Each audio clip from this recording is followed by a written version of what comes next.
अच्छी AP production की शानदार प्रस्तुति।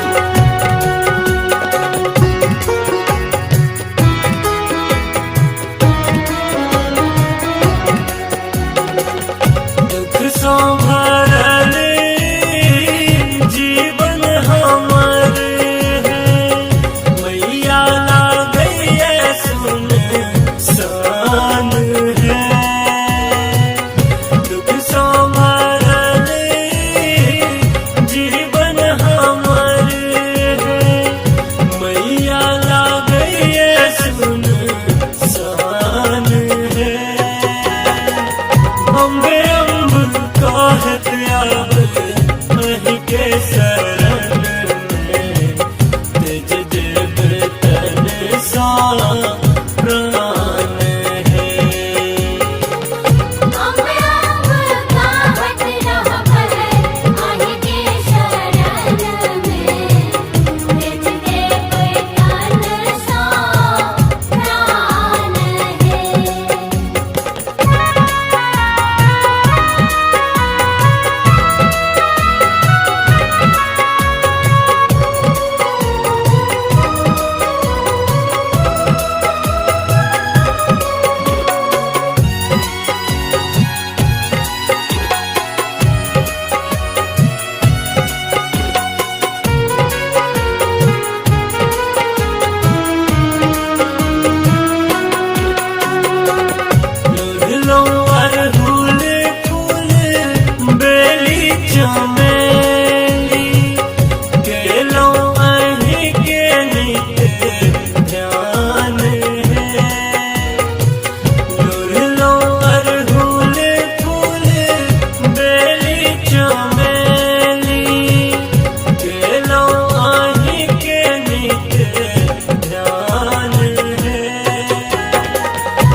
जग जग करैया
राहुल के करियो कल्याण है।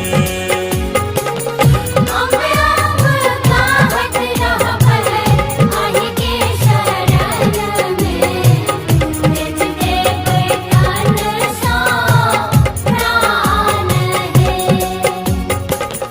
दुख संभरल जीवन हमर है, मैया लागैया सुनसान है।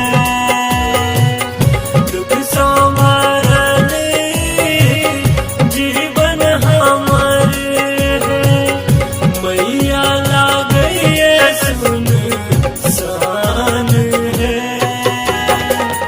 अम्बे अम्ब कहत आब अहि के शरण में, तेज देव तन सा